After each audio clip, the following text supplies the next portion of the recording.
का। दोस्तों class live हो चुकी है, जल्दी से सारे के सारे लोग यहाँ पर मौजूद रहिए। और वक्त तो चला है अब ठीक 8:20 और तारीख आपको पता है, दिस इज 14 नवंबर 2024। आज 14 नवंबर 2024 है। क्लास पूरी तरीके से लाइव है। चिल्ड्रंस डे है आज, ये तो आपको पता ही है, बाल दिवस है ना।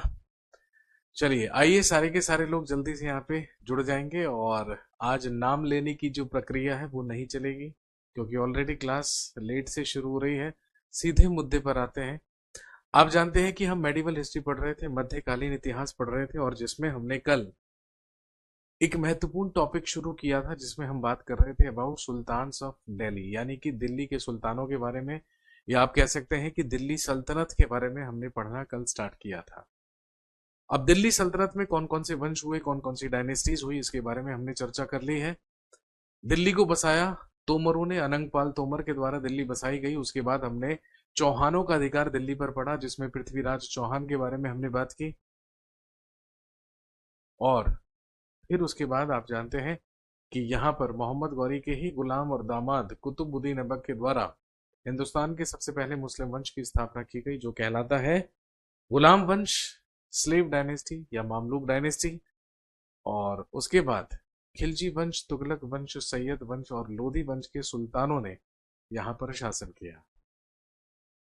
सर आज आप ऑफिस में है ना? जी हाँ बिल्कुल, मैं ऑफिस में हूँ, मैं कल भी ऑफिस में ही था।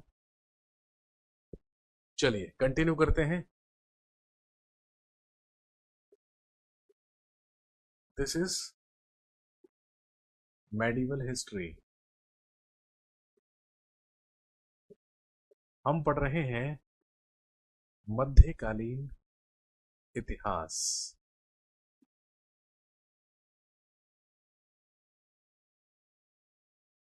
मेडिवल हिस्ट्री या मध्यकालीन इतिहास। सर चिल्ड्रन डे तो विश कर दो अपने बच्चों को। आप सभी लोगों को बाल दिवस की बहुत बहुत शुभकामनाएं। Wish you a very very happy children's day. ठीक है जी त्रिपाठी जी, अब ठीक है।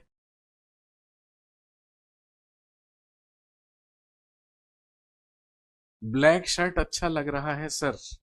ब्लैक शर्ट अच्छा लग रहा है या ब्लैक शर्ट में मैं अच्छा लग रहा हूं, ये बताइए पहले। दिल तोड़ने वाली बातें मत किया करो सुबह सुबह, ये मेरी सबसे पहली क्लास होती है। और सबसे पहली क्लास में तो सबसे ज्यादा तारीफ चाहिए होती है, ताकि पूरा का पूरा दिन जोश है ना और एनर्जी लेवल बनी रहे। ऐसा मत कहा करो शर्ट अच्छी लग रही है। अरे यार, ये बोलो कि ब्लैक शर्ट में मैं अच्छा लग रहा हूँ। शर्ट तो अच्छी ही लगती है। चलिए, हम बात कर रहे थे अबाउट सुल्तान्स ऑफ दिल्ली, यानी कि दिल्ली के सुल्तानों के बारे में।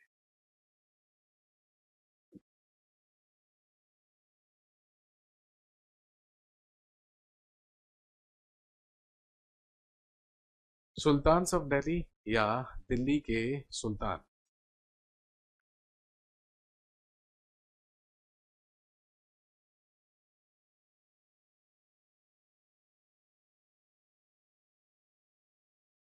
अब सबसे पहले हम जानेंगे कि दिल्ली के सुल्तानों के बारे में हमें जो जानकारी मिली है या जो इंफॉर्मेशन मिली है, उसका महत्वपूर्ण सोर्स क्या है या उसका महत्वपूर्ण स्रोत क्या है। वो कौन कौन से सोर्सेज हैं, वो कौन कौन से स्रोत हैं जहां से हमें दिल्ली के सुल्तानों के बारे में या दिल्ली सल्तनत के बारे में जानकारी मिली है। तो चलिए जानते हैं सबसे पहले सोर्सेस या स्रोत। आप अच्छी तरीके से जानते हैं, और मैंने शायद सबसे पहले ही क्लास में आपको बताया होगा, इतिहास बेसिकली एक ग्रंथ है जो हमें अतीत में घटित हुई घटनाओं के बारे में जानकारी देता है। लेकिन जानकारी हमें दो प्रकार के सोर्सेस से मिलती है, या तो आर्कियोलॉजिकल सोर्सेस से या लिटरेरी सोर्सेस से। कहने का मतलब, अगर हम अपने अतीत के बारे में जानते हैं, अगर हम अपने अतीत के बारे में पढ़ने की कोशिश करते हैं, तो हमें उसके लिए क्या चाहिए होते हैं? सोर्सेज, उसके लिए स्रोत चाहिए होते हैं। और जो सोर्सेज होते हैं वो मेनली दो कैटेगरीज या दो प्रकार के होते हैं, एक आर्कियोलॉजिकल यानी कि पुरातात्विक, और एक होते हैं लिटरेरी सोर्सेस। लेकिन अगर हम बात करें दिल्ली के सुल्तानों के बारे में जानकारी की, तो दिल्ली के सुल्तानों के बारे में जानकारी के हमारे पास कई प्रकार के क्या है, सोर्सेज हैं। जैसे इंस्क्रिप्शंस, और आप जानते हैं इंस्क्रिप्शंस का मतलब क्या है, अभिलेख। पत्थरों पर, मेटल्स पर, लकड़ियों पर, कीव्स पर, रॉक्स पर हमें जो भी लिपियां मिली हैं लिखी हुई, जो भी स्क्रिप्ट्स मिली हैं लिखी हुई, उन्हीं को क्या कहा जाता है, इंस्क्रिप्शंस कहा जाता है। इसके अलावा कॉइन्स, सिक्के, इसके अलावा मॉन्यूमेंट्स, स्मारक, वो विभिन्न इमारतें, वो विभिन्न स्मारक जो कि मेडिवल पीरियड में या जो सल्तनत काल में बनवाई गई, वो भी हमें सल्तनत काल के बारे में क्या देती हैं, जानकारी देती हैं।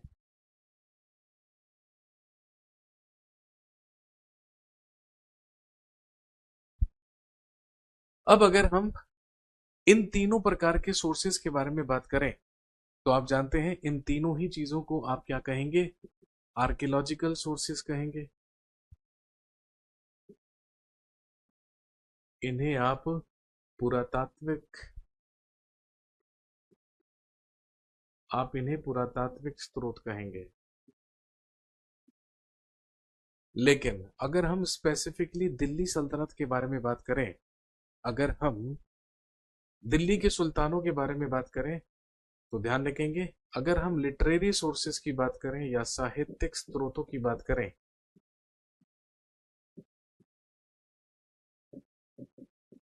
तो दिल्ली के सुल्तानों के बारे में जानकारी का एक साहित्यिक स्रोत क्या कहलाता है, तारीख या तवारीख।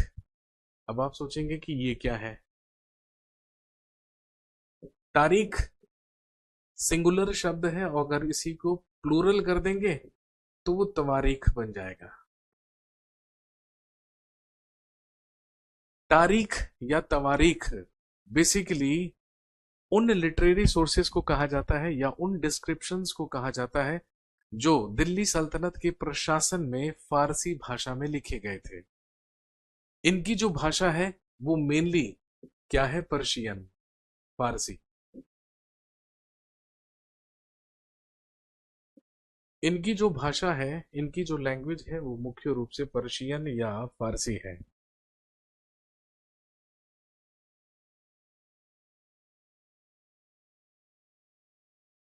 और ध्यान रखेंगे जो तवारीख लिखने वाले लोग हुआ करते थे, वो आमतौर पर दिल्ली सल्तनत के प्रशासन में सेक्रेटरी हुआ करते थे, यानी कि सचिव हुआ करते थे।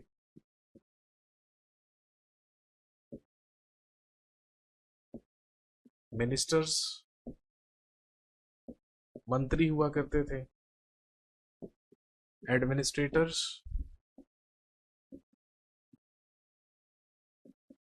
प्रशासक हुआ करते थे। पोएट्स,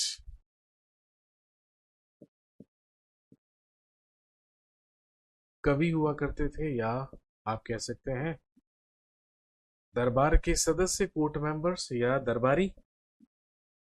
ये सारे के सारे वो लोग थे जिनके द्वारा, ये सारे के सारे वो लोग थे जिनके द्वारा दिल्ली सल्तनत में या दिल्ली सल्तनत के प्रशासन में तवारीख या तारीख लिखी गई। अब अगर हम तारीख या तवारीख को डिस्क्राइब कहें या डिस्क्राइब करें, तो बेसिकली तारीख या तवारीख उन डिस्क्रिप्शंस को कहा जाता है या उन लेखों को कहा जाता है जो कि सुल्तानों की प्रशंसा में या सुल्तानों के लिए लिखे जाते थे। अब ये क्यों लिखे जाते थे, भाई सुल्तानों के दरबार में अलग अलग प्रकार के प्रशासक, अलग अलग प्रकार के मंत्री और सचिव हुआ करते थे, ये तो आप जानते ही हैं। और भाई सिंपल सी बात है, अगर दरबार में सुल्तान के अलावा उसके कई सचिव, मंत्री, प्रशासक हैं, तो वो अपने सुल्तान की तारीफ करने के लिए इन तारीख या तवारीखों का इस्तेमाल किया करते थे। शायद उनका ये भी पर्पस था कि अगर हम सुल्तान की शान में ये सारी की सारी बातें लिखेंगे तो इस बात से सुल्तान खुश होगा, है ना, शाबाशी देगा। शायद इसी होप में या इसी आशा से इन तारीख या तवारीखों को लिखा जाता था।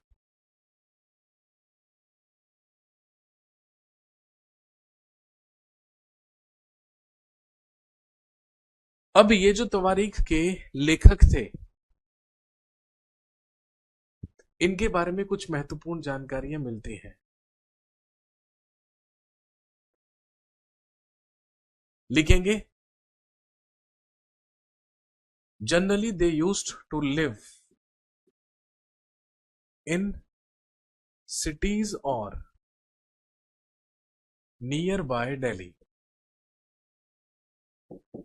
लिखेंगे, आमतौर पर ये लोग दिल्ली या दिल्ली के ही समीप शहरों में रहा करते थे।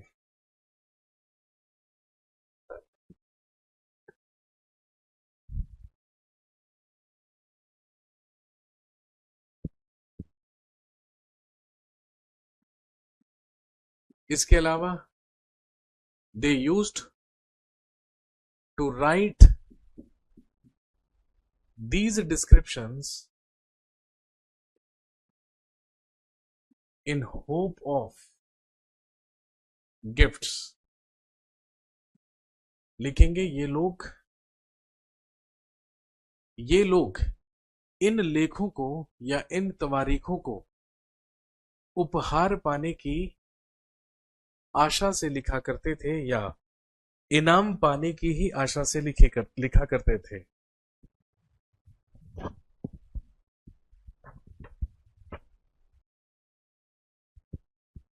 और इनकी जो राइटिंग्स हुआ करते थे, वो ध्यान रखेंगे, दो सिद्धांतों पर आधारित थे।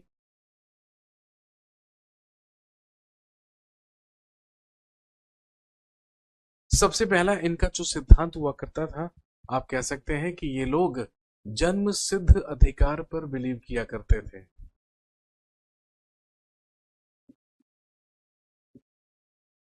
ये लोग जन्म सिद्ध अधिकार पर बिलीव किया करते थे, यानी कि हेरिडिटरी पर बिलीव किया करते थे। और लिंग भेद इनके लेखों में हुआ करता था।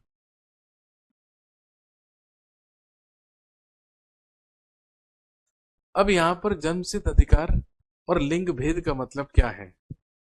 इन तवारीखों को लिखने वाले लेखकों ने, राइटर्स ने, जन्मसिद्ध अधिकार और लिंग भेद को क्या किया था? सपोर्ट किया था। या आप कह सकते हैं कि ये लोग जन्मसिद्ध अधिकार और लिंग भेद में बिलीव किया करते थे। अब वो कैसे किया करते थे? कहने का मतलब, इन लेखकों का ऐसा मानना था कि सुल्तान की मृत्यु हो जाने के बाद सुल्तान का उत्तराधिकारी सुल्तान का ही पुत्र बने, लेकिन केवल पुत्र बने, पुत्री नहीं। यानी कि यहां पर लिंग भेद भी चलता था, यहां पर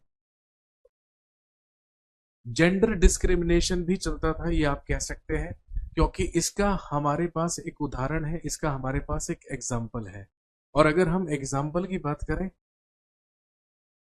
तो आप जानते हैं कि स्लेव डायनेस्टी में ही एक महिला शासक ने रूल किया जिसका नाम था रजिया सुल्तान। अगर हम रजिया सुल्तान के रूलिंग पीरियड या शासनकाल की बात करें तो हम पढ़ चुके हैं कि 1236 से लेके 1240 लगभग 4 वर्ष दिल्ली सल्तनत पर सुल्तान के रूप में शासन किया था रजिया सुल्तान ने। And she was first and the only female ruler of Delhi. ये दिल्ली के सिंहासन पर बैठने वाली प्रथम एवं एकमात्र महिला शासक थी। She was first and the only female ruler of Delhi. ये दिल्ली के सिंहासन पर बैठने वाली सबसे पहली और एकमात्र महिला शासक थे।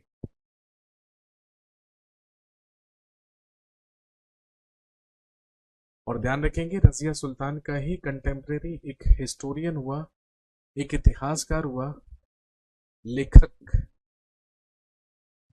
जिसका नाम था मिन्हाज ए सिराज।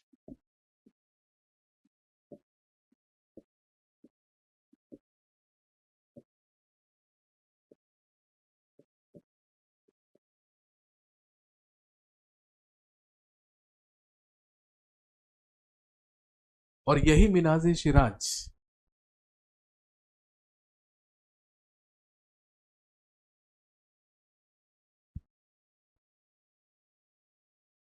मिन्हाज ए शिराज मिनाज शिराज नाम का एक हिस्टोरियन या एक लेखक रजिया का कंटेम्प्रेरी हुआ करता था, और ये स्वीकार करता है अपने लेखों में कि रजिया अपने भाइयों से ज्यादा योग्य थी, ज्यादा केपेबल थी, लेकिन फिर भी उसे रानी के रूप में मान्यता नहीं दी गई।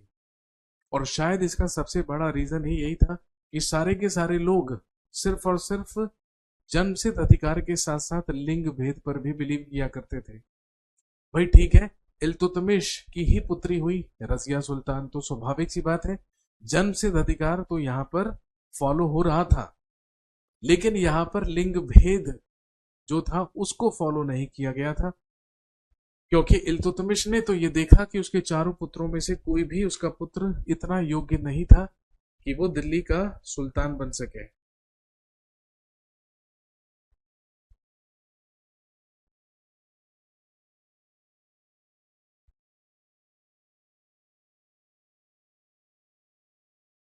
और यही रीजन और यही रीजन रहा कि इल्तुतमिश ने मरने से पहले अपना उत्तराधिकारी ही किसको घोषित किया, अपनी पुत्री को, रजिया को।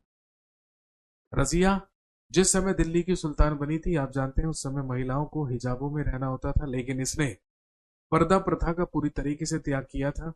मर्दों की पोशाकें पहना करती थी, सर पर टोपी और कोट पहनकर अपने दरबार में जाकर न्याय किया करती थी, और इसकी इसी बोल्डनेस की वजह से लोग इसे रजिया बेगम नहीं बल्कि रजिया सुल्तान कहा करते थे। हालांकि ऐसा नहीं है कि रजिया सुल्तान के अलावा भारत के इतिहास में और कोई महिला शासक नहीं हुई। भाई बिल्कुल हुई। अगर हम कश्मीर की बात करें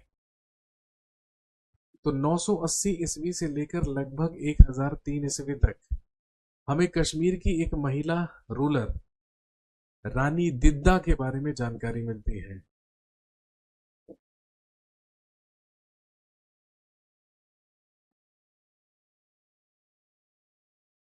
980 ईस्वी से लेकर 1003 ईस्वी तक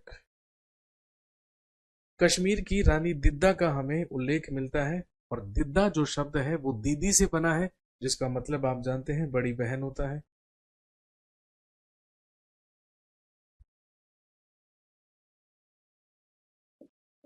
ये कश्मीर में शासन किया करते थे, और बिल्कुल ऐसे ही 1262 ईस्वी से लेकर 1289 तक दक्षिण भारत में रुद्रमा देवी दक्षिण भारत में रुद्रमा देवी नाम की एक महिला शासक हुई,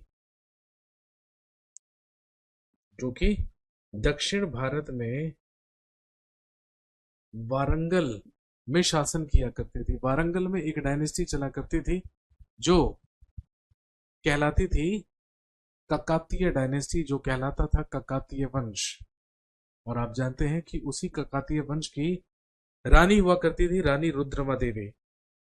और वहां पर भी लोगों के द्वारा महिलाओं को या महिला को शासक के रूप में एक्सेप्ट करना मुश्किल था, इसीलिए रानी रुद्रमा देवी ने रजिया के बिल्कुल व्यवहार के विपरीत काम किया। इसने अपने अभिलेखों में अपना नाम पुरुषों के जैसा लिखवाकर खुद के पुरुष होने का भ्रम लोगों के अंदर पैदा किया। एक मूवी भी है दक्षिण भारत में, एक साउथ इंडियन मूवी है, तेलुगु मूवी रुद्रमा देवी।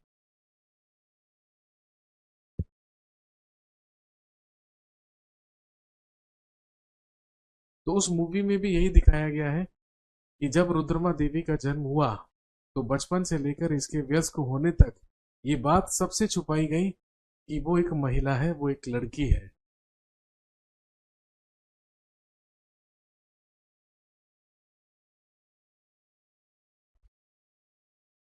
लेकिन मिन्हाज सिराज साफ साफ ये कहता है कि रजिया सुल्तान में कोई कमी नहीं थी, कैपेबिलिटी की कोई कमी नहीं थी, बस कमी थी तो लोगों की सोच में, कि इतनी योग्य होने के बावजूद भी इसे षड्यंत्र से 4 साल के बाद इसकी हत्या करवा दी गई, इसको मार दिया गया, क्योंकि कोई भी सिर्फ और सिर्फ इस वजह से रजिया को शासक नहीं मान रहा था क्योंकि वो एक महिला है।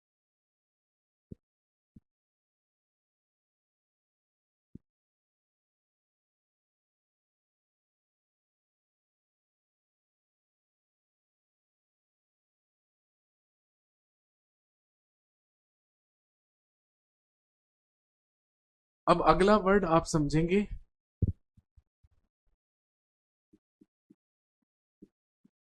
गैरिसन शहर।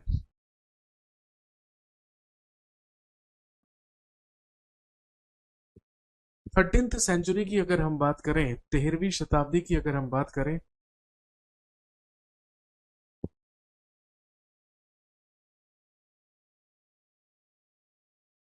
तो 13th सेंचुरी में हमें ये जानकारी मिलती है कि जो दिल्ली के सुल्तान हुआ करते थे, उन्होंने कई प्रकार के गैरिसनों की स्थापना की थी।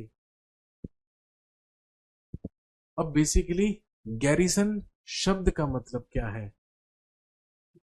इसका मतलब है अ बटालियन ऑफ एन आर्मी, या एक सेना की टुकड़ी। रक्षक सेना की टुकड़ी को ही गैरिसन कहा जाता था। और जिस जगह पर, जिस स्थान पर ये बटालियन रहा करती थी या सेना की टुकड़ी रहा करती थी,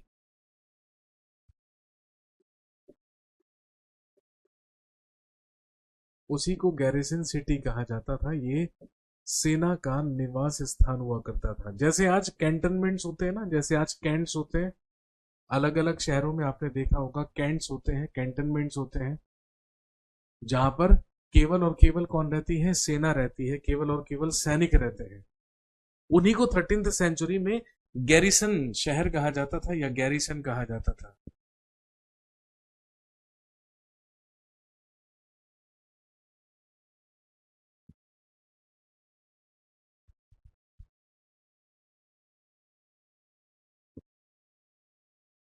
तो कई सारे तो कई सारे दिल्ली के सुल्तान ऐसे हुए जिन्होंने दिल्ली में ही गैरिसन शहर स्थापित किए। इसके हमारे पास दो एग्जाम्पल हैं। जैसे अगर हम अलाउद्दीन खिलजी की बात करें, तो मंगोलों के लगातार आक्रमणों से बचने के लिए अलाउद्दीन खिलजी ने दिल्ली के सिरी नामक स्थान पर एक किला बनवाया था, जो कि कहलाता था सिरी फोर्ट। और ये अलाउद्दीन खिलजी के समय का एक प्रकार का गैरिसन नगर हुआ करता था, जहां पर सेना रहा करती थी।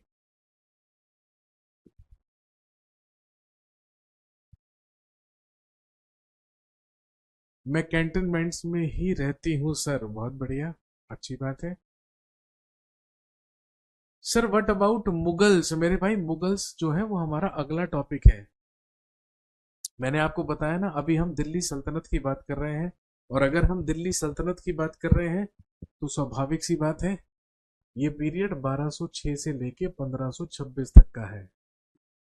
और मुगलों की स्थापना हिंदुस्तान में हुई थी 1526 में, यानी कि दिल्ली सल्तनत खत्म हो जाने के बाद। तो अभी हमें मुगलों का कोई जिक्र ही नहीं करना है, हमें तो केवल और केवल सुल्तानों का जिक्र करना है, जो कि दिल्ली सल्तनत के शासकों को कहा जाता है।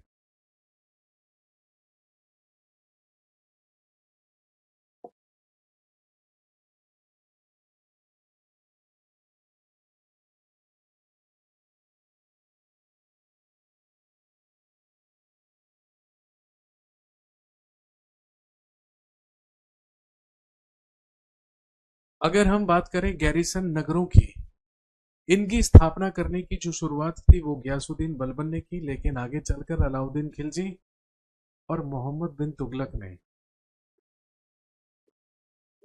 अलाउद्दीन खिलजी और मोहम्मद बिन तुगलक के द्वारा ये गैरिसन नगर बसाए गए। अलाउद्दीन खिलजी ने तो दिल्ली में ही अलाउद्दीन खिलजी ने तो दिल्ली में ही सिरी नामक स्थान को गैरिसन बनाया, या सिरी फोर्ट, एक किला वहां पर बनवाया। लेकिन मोहम्मद बिन तुगलक के द्वारा पूरी की पूरी दिल्ली को ही छावनी में बदल दिया गया, यानी कि पूरी की पूरी दिल्ली को ही एक गैरिसन नगर बना दिया गया। और इसका नतीजा ये हुआ कि मोहम्मद बिन तुगलक अपने शासनकाल में अपनी राजधानी को ही दिल्ली से लेकर कहा चला गया? महाराष्ट्र के देवगिरी नामक स्थान पर।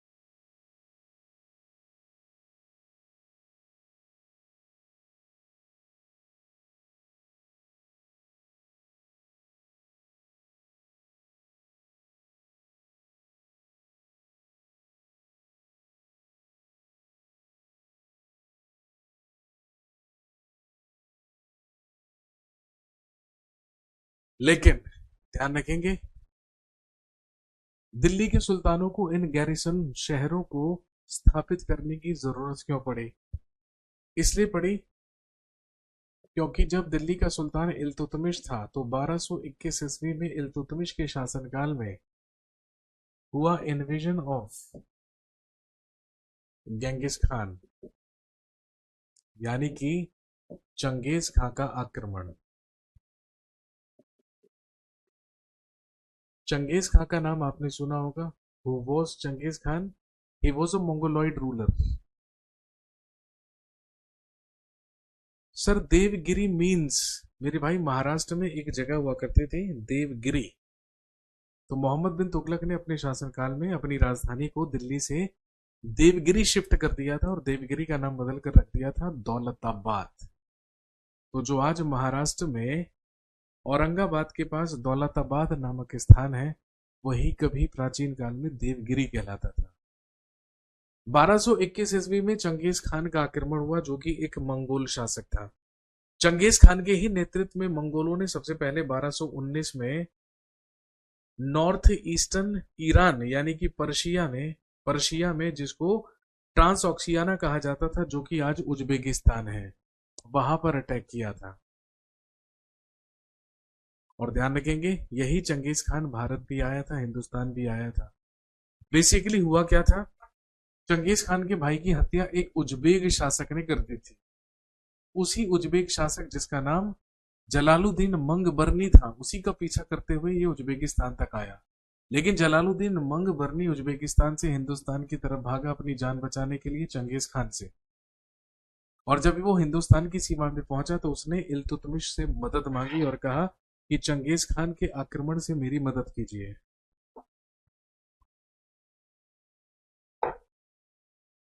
लेकिन इतिहासकार ऐसा कहते हैं कि जब चंगेज खान को यह पता चला कि जलालुद्दीन मंगबरनी इल्तुतमिश से मदद मांग रहा है, तो चंगेज खान ने इल्तुतमिश के पास संदेश भिजवाया और इल्तुतमिश को चेतावनी दी, वार्निंग दी कि अगर आपने गलती से भी जलालुद्दीन मंगबरनी की मदद करने की कोशिश की तो वो तो मरेगा ही, उसे तो खुदा भी नहीं रोक सकता। लेकिन अगर आपने बीच में आने की कोशिश की तो मैं दिल्ली सल्तनत पर अटैक करके उसको डिस्ट्रॉय कर दूंगा। जब ये बात इल्तुतमिश को पता चली तो इल्तुतमिश ने सूझबूझ से काम लिया और जलालुद्दीन मंगबरनी की मदद नहीं की। इसीलिए चंगेज खान आया हिंदुस्तान की सीमा में, जलालुद्दीन मंगबरनी की हत्या की और दिल्ली सल्तनत पर अटैक किए बिना ही वो वहां से वापस लौट गया और दिल्ली सल्तनत पर एक बड़ा मंगोल आक्रमण होते होते बच गया, जो हो सकता था किसका? चंगेज खान का। लेकिन इसके बाद बार बार मंगोलों के दिल्ली सल्तनत पर आक्रमण हुए, और क्योंकि बार बार हुए, सबसे पहला तो बहराम शाह के शासनकाल में हुआ था, लेकिन मंगोलों की सेना का दूसरा आक्रमण गयासुद्दीन बलबन के ही समय में हुआ, और फिर मंगोलों की सेना बार बार दिल्ली सल्तनत पर अटैक करने लगी। इसीलिए दिल्ली के सुल्तानों को इन गैरिसन शहरों को स्थापित करने की जरूरत पड़ी।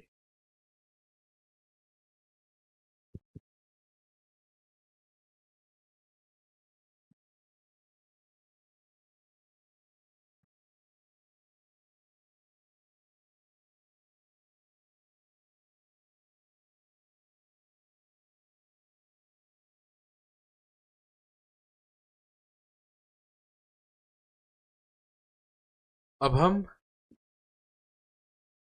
बात करते हैं कंपैरिजन बिटवीन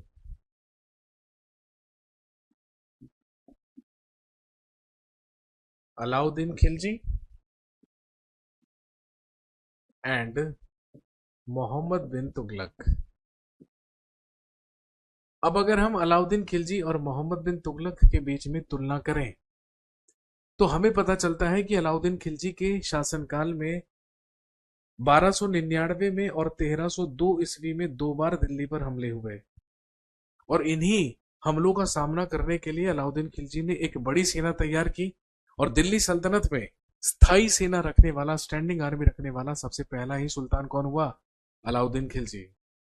और मंगोलों के लगातार आक्रमण से बचने के लिए उसने दिल्ली के सिरी नामक स्थान को अपनी राजधानी बनाकर दिल्ली में ही सिरी फोर्ट या सिरी के किले का निर्माण करवाया और उसे एक गैरिसन नगर बनाया। वहीं दूसरी तरफ अगर हम बात करें मोहम्मद बिन तुगलक के बारे में, तो मोहम्मद बिन तुगलक के शासनकाल के शुरुआत में हमले हुए, उसमें मंगोल सेना पराजित भी हुई, लेकिन मोहम्मद बिन तुगलक को अपनी सैन्य शक्ति और संसाधनों पर इतना विश्वास था कि उसने उज्बेकिस्तान पर ही अटैक करने की योजना बना ली। एक स्थायी सेना उसने तैयार कर ली ट्रांस ऑक्सियाना पर अटैक करने के लिए। कहने का मतलब दोनों के डिसीजंस में जमीन आसमान का फर्क था। अलाउद्दीन खिलजी ने दिल्ली के सिरी नामक स्थान को एक गैरिसन शहर बनाया, तो उधर मोहम्मद बिन तुगलक ने पूरी की पूरी दिल्ली को ही गैरिसन नगर बनाकर, गैरिसन शहर बनाकर अपनी राजधानी को ही कहां भेज दिया? दक्षिण भारत, महाराष्ट्र के देवगिरी नामक स्थान पर, जिसका नाम बदलकर रख दिया गया दौलताबाद।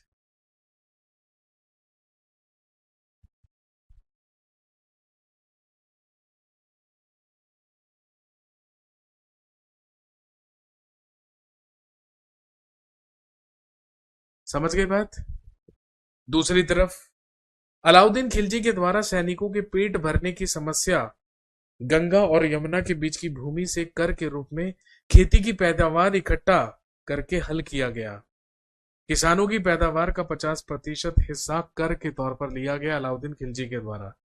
लेकिन जब सेना को खिलाने के लिए, खाद्यान्न इकट्ठा करने के लिए मोहम्मद बिन तुगलक ने ऐसा करने की कोशिश की गई, उसी समय गंगा और यमुना दोआब में अकाल पड़ गया, और अकाल पड़ने की वजह से उतनी भी पैदावार नहीं हो पाई जितनी आम तौर पर हर साल हो जाया करते थे। सैनिकों को वेतन भी देना होता था। अलाउद्दीन खिलजी ने सैनिकों को इकता ना देकर नकद वेतन देने की शुरुआत की थी। ऐसा करने वाला भी ये दिल्ली का सबसे पहला सुल्तान था। इसी ने सेना में नकद वेतन देने की भी शुरुआत की थी।